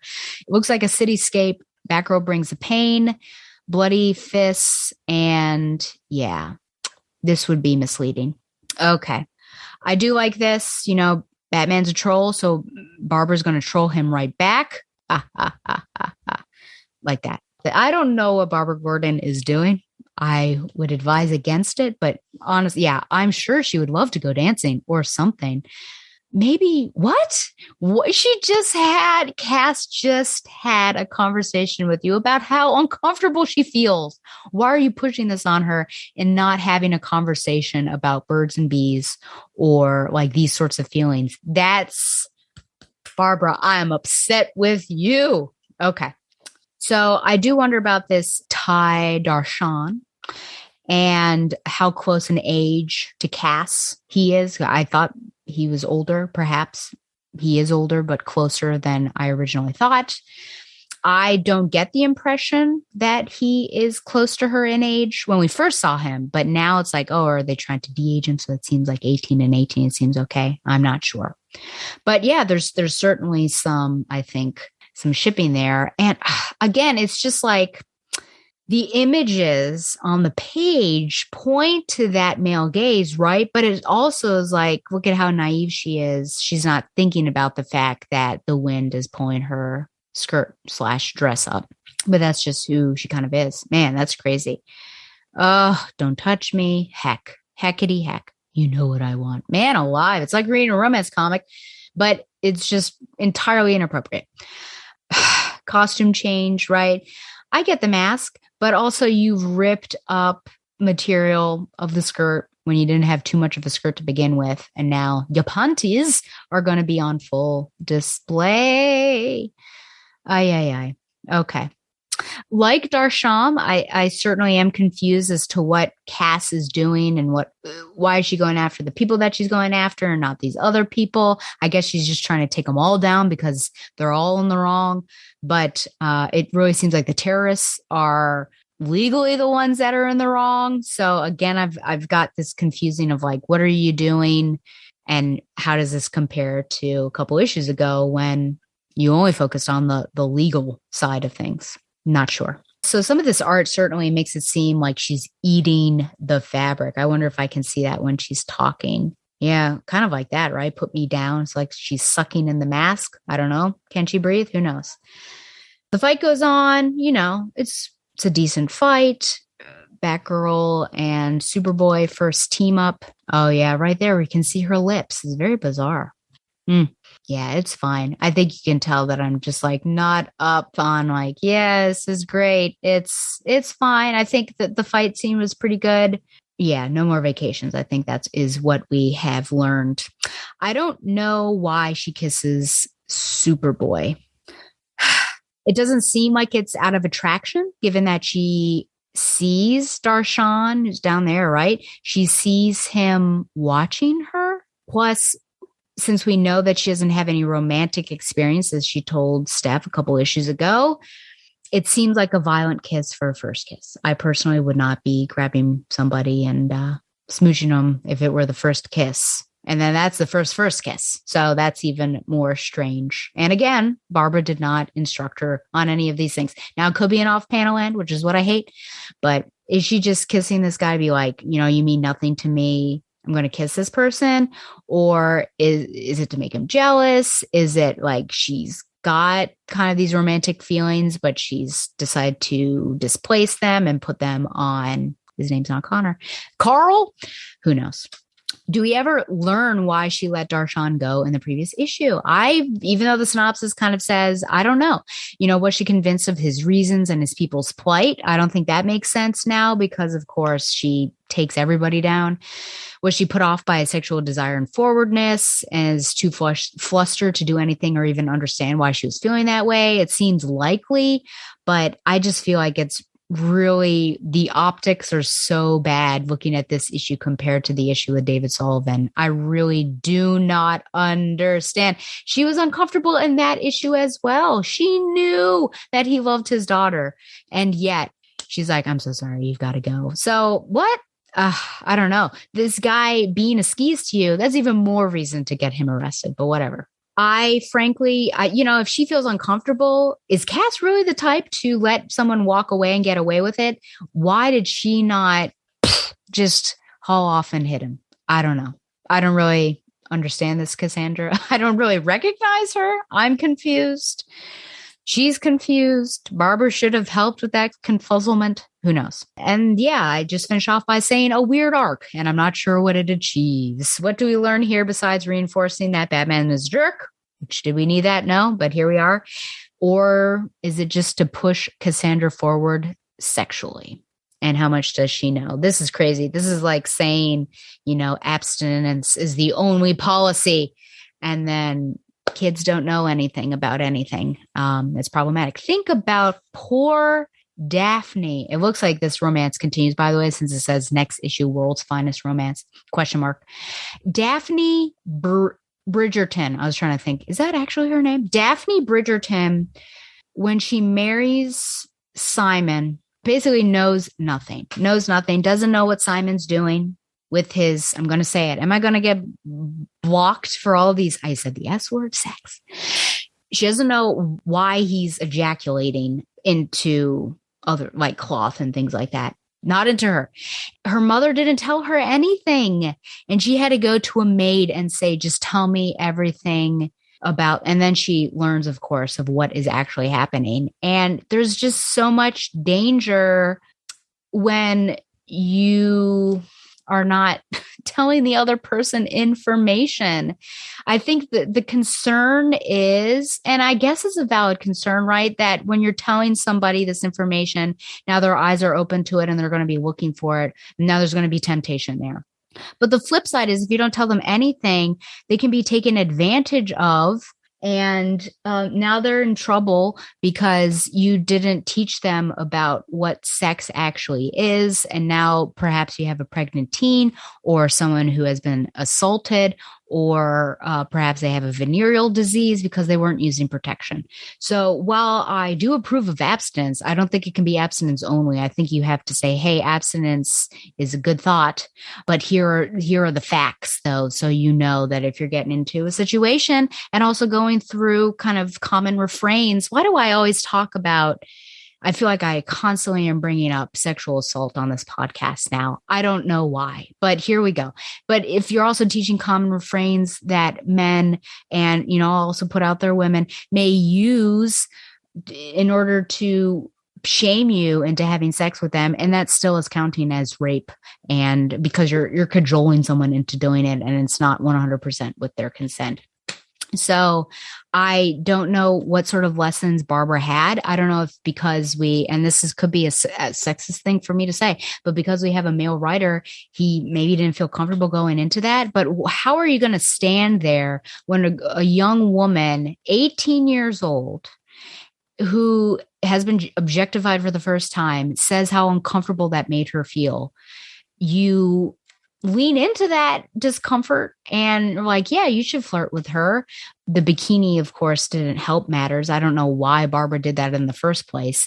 And at least she regretted it. And have no discussion. Did the writer really not? That could have been a really powerful moment for mother to daughter, where, father has all these life lessons on the streets, but mother should be the one having these frank, emotional, sexual body conversations, because she never had that. So I don't know. I gave it 7 out of 10 violent / first time smooches, but I feel like it should be a 6.5, just like the other one. So there we go. My last thing is listener emails. Mail time. Mail time. Mail time. Mail time. Mail's here. Here's the mail. It never fails. It makes me want to wag my tail. When it comes, I want to wail. And I believe I just have one from my Earth 2 BFF, Shayna, regarding episode 220. Hi, Stella. I think your point about the influence of fandom is right on, and I think it is those with the loudest voices that often have the most sway, for better or for ill, as you so perfectly put it. I would add that I don't think it is necessarily a matter of morality, though, just a difference in opinion. People come to these stories and characters at different points in their lives and bring with them their own unique experiences. It creates preferences in people. For instance, I think Gail Simone writes the best version of Barbara Gordon, both as Batgirl and Oracle, but I know other people feel differently. Like you, I don't feel compelled to bully or shame anyone for it. And I think that is because I recognize it as just a difference in opinion and not as a moral stance. Not to mention, at least for me, part of the fun is having these discussions with people whose opinions diverge from my own. And I will echo what you have said here too. I don't think Cloonan and Conrad have a wrong interpretation of Stephanie. I just think it is a less informed version, which is why I'm so curious to hear more about their plans for Batgirls. I want to know more about what their influences are and just what exactly these characters mean to them. Moving on. In my last email, what I should have said was inexperienced instead of younger when describing the target audience for Batgirls. It seems to me that one of the main purposes of the narration boxes is to tell readers how to feel about certain characters and events in the story, a tactic often used when writing to an inexperienced reader who is still learning the ropes of following a story. Whether it is actually accomplishing that or not, who knows? I'm not an inexperienced reader nor inexperienced with these characters, so I can't say one way or the other. Yeah, I can't either. I think that's our issue, of course, is that we have experience with them and we are not objective when it comes to that. And I think that's an interesting point, and that certainly could be true. The unfortunate part is, because I appreciate the training, that goes back to, what I was talking about with Steph. I do wonder when you're doing that, though, you're guiding people on how to think. Where is the space for the reader to kind of figure it out on their own or make their own judgment calls? So in a way, I wonder if those narration boxes say it's like our way or the highway, like this is what's going on. This is what you should feel. Anything else is incorrect, which takes out, there's the intent, the author's intent. Regardless, I don't think the narration boxes add anything otherwise. Yeah, same. I find myself ignoring them too. I think there might be an attempt for the narration boxes to hotwire a connection between us and the characters, but I'd rather just let the characters themselves show me who they are and develop a connection with them over time. Long-term plotting, a lost art, I know. For example, I don't think the commentary regarding Cass in the zombie movies did anything but annoy me. Why was it necessary for me to know that as the reader? What does that tell me about Cass? By the end of the page, I felt like the narrator was trying to endear me to Cass for a mutual love of zombie movies. I think that scene would have been much more impactful without a novel's worth of narration trying to tell me what to think about in that scene. Though I do have a pretty strong bias against zombies and zombie-related pop culture, so maybe I'm not being fair. Well, I know a lot of people who are not about the zombies. I'm okay on the zombies. It depends. I mean, obviously, I've grown to love Resident Evil, and mainly through the characters. I think if I had not met Claire Redfield, I would not love it as much. But, I've done my Walking Dead, but I don't like the flesh ripping / eating, the nom nom nomming.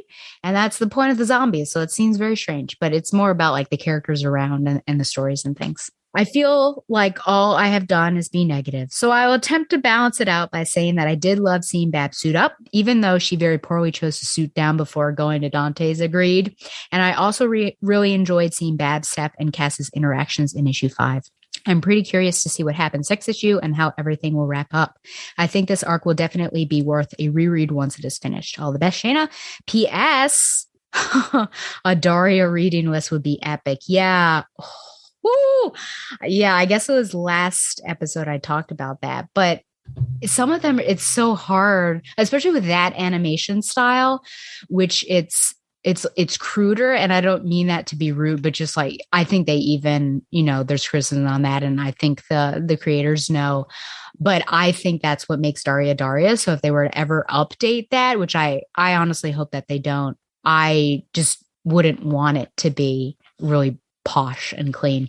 So sometimes the point was, that sometimes it is difficult to see what she is reading. And so it would be really hard to make that reading list, but definitely Mr. O'Neill's English class, which is insane. They must read,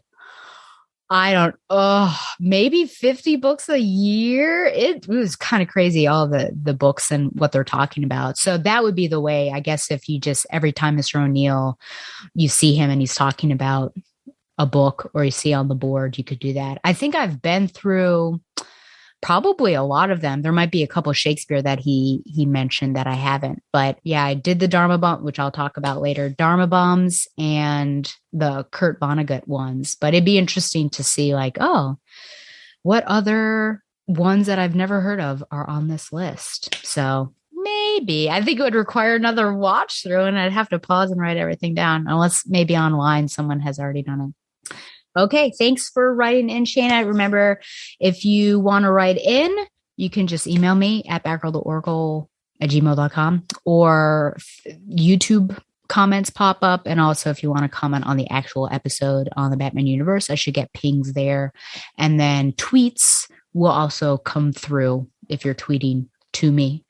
So there are many ways to get in touch with me, and I'll be happy to read out those emails and comments and things. It's nice to have a dialogue because I've been alone for a little bit. So it's nice to be like, oh yeah, there are people still, with me.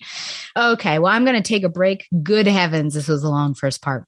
When I come back, I'm going to cover some modern quickies. I think it's mainly just Nightwing. I'll briefly talk about Urban Legends and a full review of the finale of the first arc, Batgirl's number 6. But first, Zaius's Radio Hour featuring All Comes Crashing by Metric. See you soon.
did remember something about my New York City trip because I just checked my Facebook messages and Donovan had sent Harry and I in a group chat a blind bag of Cowboy Bebop, the anime, little figures that you can attach. And there were, do you know, have I spoken of this? I think so. Yes. Well, my shipper spotlights, how Uran High School Host Club is one of my favorite anime. And they had some of those blind bags and I just wanted Haruhi. And I was groping those bags and I thought, okay, let's do it. And Donovan was very kind. He said, I'll get one too. So we have, you can have 2 chances. And I said, okay, that's very kind. So I groped, bought it. I opened it up and I got myself a Haruhi. She's very cute. I saw it was lovely. Donovan gave me a big old hug. He knew I was excited. Okay. So we are going to do some modern stuff. So I do want to first say that I did read the Urban Legends because it was part 2 of the Birds of Prey in quotation marks story. But I don't know. Katana doesn't buy what Lady Shiva is selling for a second about the new Birds of Prey. And she's going to let her know personally is the synopsis there. I don't have too much to say. I felt like not a lot happened. I think I'm just reading it because it says Birds of Prey and I wonder if this is going to develop into something else. But if this is the backdoor pilot, I'm not really interested. So take that for what it's worth. Okay, here we go. Everyone's favorite, Nightwing. This is Nightwing 92, The Battle for Bloodhaven's Heart. Writer Tom Taylor, Bruno Redondo is the artist, Adriano Lucas is the colorist. I think I initially didn't, even though with the squint test, it's mostly Nightwing, but the red's back there. And I was like, oh, that's Heartless and Blockbuster. I didn't even notice, but pretty cool cover per usual. Okay. So I wanted to say that Donovan gets review copies in advance and he had texted me that I should ask my audiences. Well, he says, who is Batman wanting to fire? ? All caps. And he gives me 5 options. Dick Grayson / Robin, Barbara Gordon / Batgirl, Alfred Pennyworth / Butler, all of the above, none of the above. Now, Twitter polls only give you 4 options. So I did not do the none of the above because we, of course, know that that's not an option, really. So 14% of people, 0% said Dick Grayson, 14% said Barbara, 7% said Alfred, and 79% said all of the above. Now, I'm totally on board, all of the above. But 2 people, because I did the calculations, 2 people were just plain trolls. I'll find out who you are. You did this to me on purpose because you said Barbara and no one said Dick. And that is ridiculous. Let's get into it. So I'll ask this to you, kind listeners. After you, I guess, read this issue, you can write in and let me know whom do you think Batman is wanting to fire. So first of all, I love the coloring on this, just that it makes it look super vintage. But yeah, oh man. So Robin is told to stay out of it. Don't engage. Robin engages. So first firing, bam. That's why you trolled me, because he should have been fired. He disobeyed a direct order. Okay. And then he gets himself into trouble. Oh boy, I'm having some deja vu to the first part of this podcast where the same thing happened with Cass. So Batgirl sees this. She's calling out to him. Batman says, help is coming. Stay where you are, in an aggressive tone. She can't do it. So she ends up leaping to happen. So technically she disobeyed and she should be fired, but it's Robin's fault. So he should be doubly fired because he puts himself and others in danger. Ha ha. That's hypocrisy because Steph does that. Okay, let's continue on. Then all of a sudden, Alfred appears out of nowhere to help. He is in the thick of things. Into the thick of things. He throws some sort of gas bomb. I don't understand how he's got a gas mask on, but Batgirl and Robin don't, but they're okay. But anyways, the gangs dissipate. There's some rioting. And then after that's a firing right there because he also intervenes. And then Batman arrives and he says, Alfred, I told him not to engage. Alfred is just super calm as a cucumber. Step aside, Alfred. And then Alfred disobeys and he says, no, we could have lost him tonight. And I know that scares you, but for once, you are not to turn your fear into misplaced anger. You can direct as much fury toward me as you need to, but Master Richard is hurt. He needs comfort, not admonishment. Take off the cowl and leave your disapproval at the door. Do not enter. So he should also be doubly fired because he disobeyed his employer and did not step aside. Oh, he should be triply because he disobeyed. And then he also disrespected him by saying, you need to not be a jerk, basically. And then, of course, at the very beginning, he leapt into that action. But we do see that there is a kind little thing there. Oh, Dick apologizes. Bruce says you don't have to be sorry. So he is able to. So probably all of the above. But again, I tell you that somebody trolled me. 2 people trolled me. I'm not certain, but I believe that one of those trolls could have been Donovan, and who even knows, some other person.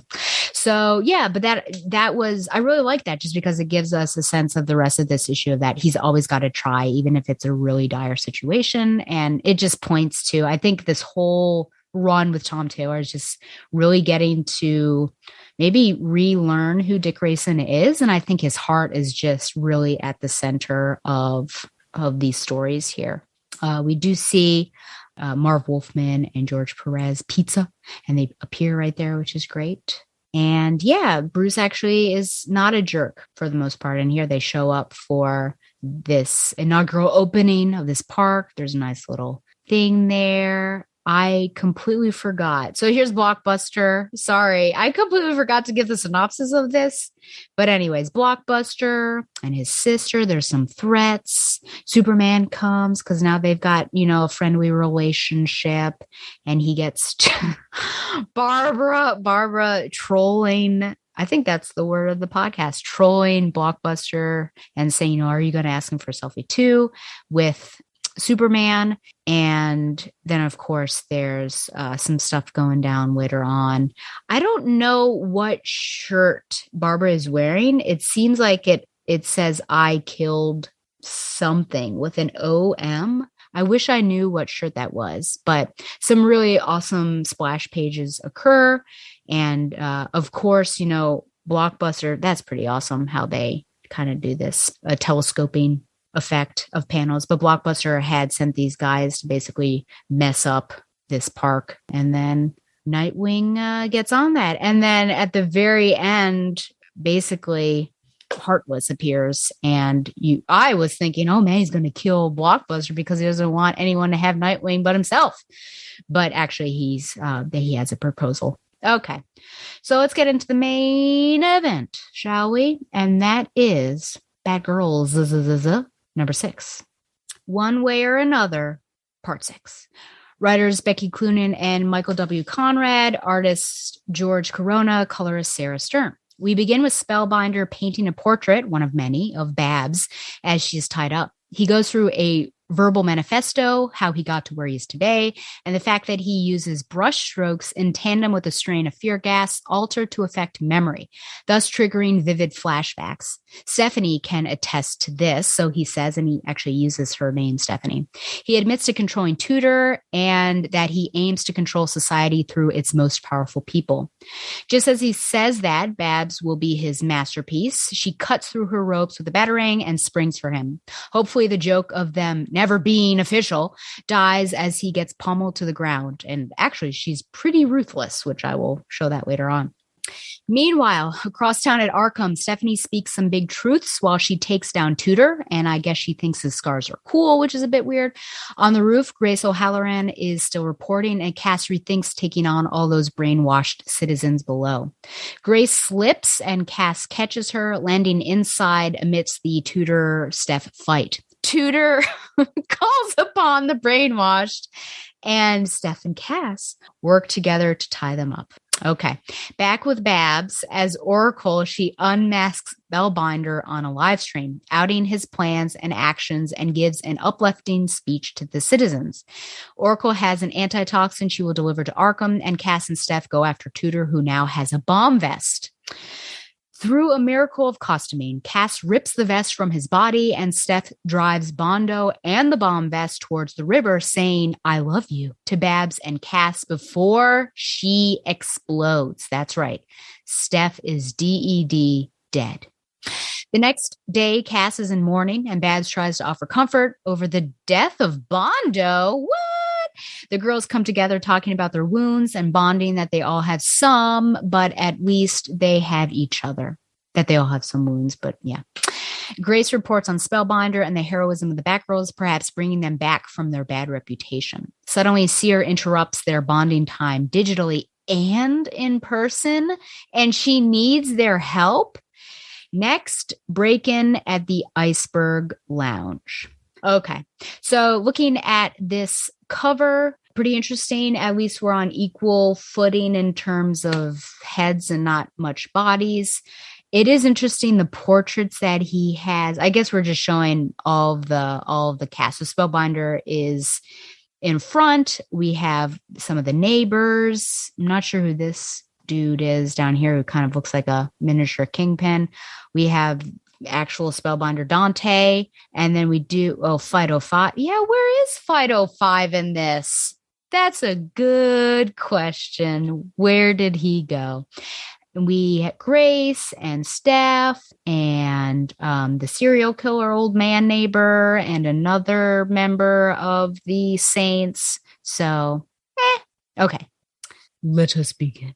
I do wonder, as he's going through his manifesto and saying that Steph actually, Steph has seen or felt the experience of this brainwashing.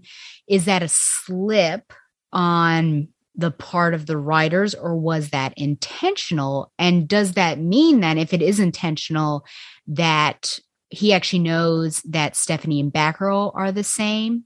And if he knows that, how does he know the connection between Steph and Babs? And if clearly he knows there's a connection because he says, Stephanie knows, otherwise, why would you do that? It's like the insurance thing of like, nobody knows who that is. Yeah, you want to do that unless somebody knows who that is. And then does he know that Babs is Batgirl/Oracle? So a bunch of questions, and unfortunately they do not get answered. Though she does pretty outwardly use a batarang and beat him up. So 1 + 1 = 2. Maybe he's putting it together. But Jim Gordon took a very long time to realize that his daughter was Batgirl. So, okay. So he explains, that he reaches out to people to get their portraits, right? And this is how they're brainwashed. So if this is what has happened, I am confused how he could get thousands and thousands of citizens to come and sit for portraits. Did Steph sit for one? When did that happen? Because I feel like it's connected with the selfie she took way back. I don't know if that was issue 1 or 2. I think it was 1 because it must have been 2 because Tom was on. And I remember we talked about that. But fear gas doesn't work digitally, does it? So this is like my disconnect of like, okay, it makes sense with what you're doing, the fear gas and the brush strokes, but you have to be in person for this to work. It's not going to be transmitted digitally. And then when was Steph? We've seen Steph at all times. When did she sit for a portrait? So some of these things don't make sense in this particular issue.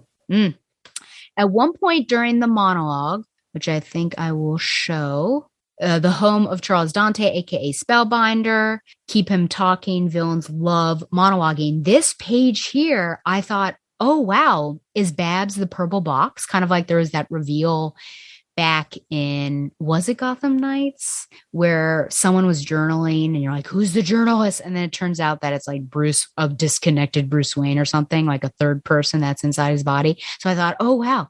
But then it doesn't make sense with the other issues. And then the remainder of this issue doesn't make sense. So there was a moment I thought, oh, maybe it's Babs, but I really don't think so. And if someone says it is, you will need to provide evidence with your claim. Talking about with Steph and Tudor really going at it again, the whole your scars are cool. It's everything else I don't like about you. I thought was pretty interesting, this interaction, and I think it goes further to prove what Donovan has made a claim that this is Stephanie's arc, right? It's the Batgirl's arc, but really she coming into her own as well. But I love this, that I've always been an outsider. No one programmed me. I'm broken and I'm perfectly okay with that. And that's what I think is a message that it's great for Stephanie, especially coming from some of these things that I've read in the first half of this episode.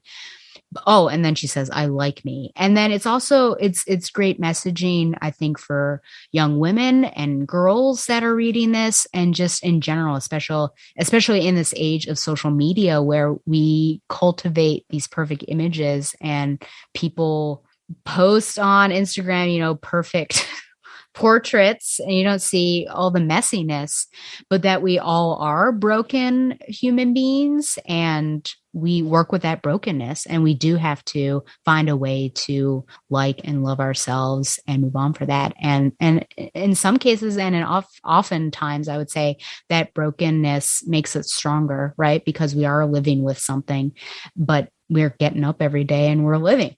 So I do really like that. I thought that was pretty powerful. I also like at the very end where they're talking about their wounds, right? Everyone feels so broken right now. It's easy to believe someone else has all the answers, like someone else can teach you how to feel okay. That's Steph. Babs says some people's wounds don't heal. They aren't beyond hope, but they don't always get the help they need. And then Cass says, I understand that. I have wounds.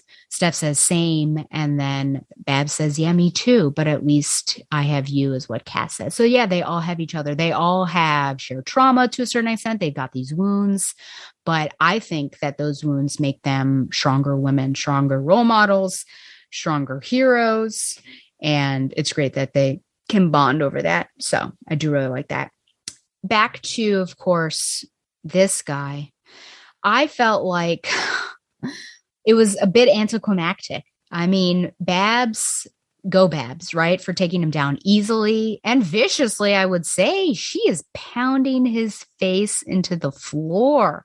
Then, of course, she uses Oracle to spread the word, but there was this is what I mean by being anticlimactic. There was all this buildup for Tudor. And then we find out that the real mastermind is Spellbinder. He takes Babs as a hostage, but then she's able to release herself, which again, go Babs, after the monologue. And then she, I would say, rather easily takes him down. Look at that. It's pretty violent.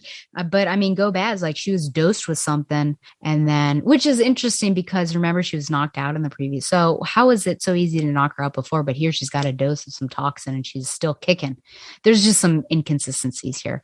But I don't know. It's just like, I feel like Tudor was the main threat up to the end, even up to the end, because he was the one closest to taking the Batgirls down from the inside and from the outside. He was able to manipulate Steph. I guess maybe Spellbinder had a hand in that, but then he's got like multiple plans prepared, the bomb vest and all of that stuff. But here Spellbinder's like the mastermind. And it seems like it was seeded and he's been around for a while getting everything all prepped. But I don't really see it as a real big bad guy. I don't think the threat was there as much as perhaps it should have been. The bomb vest, which I found pretty funny. Not the bomb vest itself, but look at how she rips it off. No. That's almost comical, like a cartoon where like someone's clothes gets ripped off. She just, I don't know. There's no other way to say it. She rips that thing off in a way that it should not have been able to be ripped off. So, oh well. I think what Steph has to say during the fight with Tudor and the bonding at the end are the two biggest takeaways from this particular issue. And it's interesting with all that has transpired with Steph and her development over this arc and bringing her low, bringing her high. Could you imagine if she had, which is crazy image there, if she had died, right? I love you over and out. Could you imagine if they killed Stephanie Brown off at this juncture? That is insane. But yeah, I like how it is she who does it. She gets the vest, she goes into Bondo, and I guess she does like a last minute ditch and lets Bondo, of course, explode and take the vest and everything. But she gets it. I think I don't think she needed the acceptance from the others, but I think she finally accepts herself and is like, yeah, actually, I am a worthwhile member of this team. So those are some positive aspects to this arc, whereas there are other confusing aspects that aren't really answered. So I think that's and they kind of keep you going. I knew something was suspicious because Cass is really broken up, but Barbara's okay. And it is good to have like one person who's somewhat emotionally solid for another person to lean on in certain times. But I don't think Barbara would be able to do this because these young ladies are at times her responsibility. Okay. Hopefully they're finally broken up for reals this time. And then, so Seer popping in. What could Seer possibly want? And why would she or they, we still don't know the gender, or he, expect the team to help? I don't know. I can only imagine what's going to happen, but I don't trust it. And those ladies better not trust it either. Okay. I think, it was okay. It was okay. I was looking for a big bang at the end. I think this arc certainly got better towards the end, but I would say that I need to give it, Batgirls in general, longer and more grace, just for them to get their footing and fully understand these characters. So some good character beats in this issue. Anticlimactic with Spellbinder. I think Tudor is probably the big bad in my opinion. And there are still some things I just don't understand. The portraits, I don't think those necessarily make sense. And then also how much Dante knows, because having all of that information could be disastrous for the girls. So I don't know if that was a slip and the writers didn't catch it or didn't think it through, but there's a lot riding on that sort of information for sure. I'm going to give this 8 out of 10 cup nudes. I think I forgot to grade it as cup nudes last time. Okay. So winding down, first off, I've got my anime watch list, and technically it is an anime, even though it is DC related. I watched because it popped on HBO Max. I thought, oh, why not? Catwoman Hunted, which came out in 2022, pretty recently, an hour and 18 minutes. And it was written by Greg Weisman. And there was actually an interview where he had stated something like the events here happened alongside some of the events that were going on in Young Justice, as if they were in continuity. So it's very interesting. So let's see. The little synopsis follows Catwoman in an attempt to steal a priceless jewel. This puts her squarely in the crosshairs of both a powerful consortium of villains, Interpol and Batwoman. They used both improperly there. But the Batwoman is interesting because I thought, okay, Catwoman is certainly someone who I believe is pretty free with her sexuality. We could probably call her bisexual, I think. And of course, Batwoman is a lesbian. So is there going to be something here? And I didn't know that it was kind of in continuity anyways. I wonder like what part Batman had to play in all of this. But because of a later instance where Batwoman actually calls her cat and she gets really upset about that and says, he only calls me that, then there's just no chance, no way for them to really like, would they have hooked up? But then there's like this seduction scene, which is almost too intense and made me feel uncomfortable. There's clearly a reason why she's doing this, but she was making poor Kate really uncomfortable and flustered. Oh, it almost was like borderline sexual assault. But it was also interesting that Kate was definitely turned on enough to, the mask came off. It was crazy. And she was, I guess, willing to just have that hookup, even though they were on mission. So I thought it was pretty good. I thought it was interesting, beautiful animation. It was anime style, which is why it's in my anime watch list. And yeah, I mean, the story was pretty good and got to see characters you don't necessarily see interacting with each other. Julia Pennyworth was there. Yeah. Okay.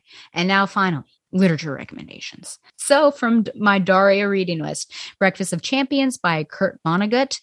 And man, first Vonnegut I had read was Slaughterhouse-Five, and I just thought it was so weird that I didn't like it. And now I've read one short story and now 2 other novels by him. And I'm starting to like him and just expect and lean into his weirdness. And I can totally see why this would be controversial and people have trouble and not like what he is doing with racial interactions and things. That's why it made people uncomfortable basically, but it's definitely a satire for sure. So he's leaning into race relations and like basically being very bald-faced about it. And that's why people are upset, because sometimes when you look truth in the face, it makes you uncomfortable. That is White Fragility. Okay, The Wish by Nicholas Sparks.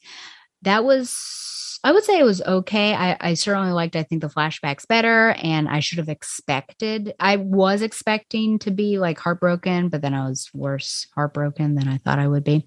Jane Eyre, the manga by Crystal S. Chan and illustrated by Sunika Lee. And you can hear that on my Dear Reader episode. How Do You Live by Genzaburo Yoshino. And this is Miyazaki's favorite childhood book, and it's going to be his final film. It's narrated in 2 voices. The first belongs to Copper, 15, who after the death of his father must confront inevitable and enormous change, including his own betrayal of his best friend. In between episodes of Copper's emerging story, his uncle writes to him in a journal, sharing knowledge and offering advice on life's big questions as Copper begins to encounter them. Over the course of the story, Copper, like his namesake Copernicus, looks to the stars and uses his discoveries about the heavens, earth, and human nature to answer the question of how we will live. And I give this 5 stars. It's actually really powerful, but I have no idea how you would adapt this into an anime, frankly. I read The Dharma Bombs, another Daria reading list by Jack Kerouac, and I wanted to see if it would pop up on our hiking segments that we've been doing over at Required Reading, but there's not as much hiking. And Jack does not reach enlightenment, and it does, it is a bit meandering. If you've read On the Road, I think you should be used to it. But yeah, it's interesting. I read Serial Volumes 1 and 2 by Terry Moore, which stars Zoe from Rachel Rising and kind of her own story, and she's tracking down a serial killer. Then Apples Never Fall by Leanne Moriarty. And this is my second one, I think, of because I did Big Little Lies, of course. It was interesting because it's a twist, but it's almost like a twist of not a twist. But that's all I'll say. I don't want to spoil things, but it takes place in 2 different times. One of them is the present, a mother has gone missing. And then the other one is like the past creeping up to the present, I think like a year prior. And you just get to know the family and the children and everything. And then finally, The Rising Storm, which is a High Republic novel by Kevin Scott. And this was okay. It's read, I'm not like super, super excited about them. It reads the same way as the initial High Republic, Light of the Jedi, I think it was called. So if you weren't like super hyped about that and too many characters, it's going to be the same thing. I'm not going to lie to you. It reads the same way, which probably people were told very specifically to keep in the same style. It has mostly the same characters, got a couple new ones. There is some pelvic affiliation and there are some queer characters. So they certainly are expanding in that way. But yeah, not too much, I would say. But the ending was so intriguing that I have since gotten the 3rd. So I am at least keeping on. But it's up to you. If you like Star Wars, you want to give it a shot, start with Light of the Jedi and maybe give the second one a shot. But I think things are not going to change for you if you were a bit cool on it. Okay, this is it. I feel like this is a long episode. Okay, well, remember that you can send any questions or comments to batgirltheoracle@gmail.com. Like the show on Facebook, follow it on Twitter, subscribe to the show on YouTube for an uncut version where I accidentally say a physiological item. I wonder if anyone will catch it, but I slipped and said that, which that reminds me of, I can't say it on, no, I could, heck, one of the nights we were performing this, I'll cut this out. You only get this with video because I've already said one thing and I've said, oh my gosh, all of the things I've said in this episode. You can also follow the Batman Universe on Facebook and Twitter as well, and support the Batman Universe by subscribing to Patreon. Once again, thanks to Mile High Comics for sponsoring Batgirl the Oracle, the Barbara Gordon podcast. If you're in New York City, go see For Colored Girls. I implore you. Beautiful and powerful. Until next time, which I think it's going to be some Birds of Prey, the last Birds of Prey arc before Gail Simone begins. We'll see. But until then, fly on, Babs lovers. Just plain Barbara Gordon, masquerading for a lark as she rides into the night on her special Batgirl cycle. Who knows? Is the dynamic duo destined to become the triumphant trio? Only time will tell us more about this dazzling daredoll. I love a happy ending, don't you?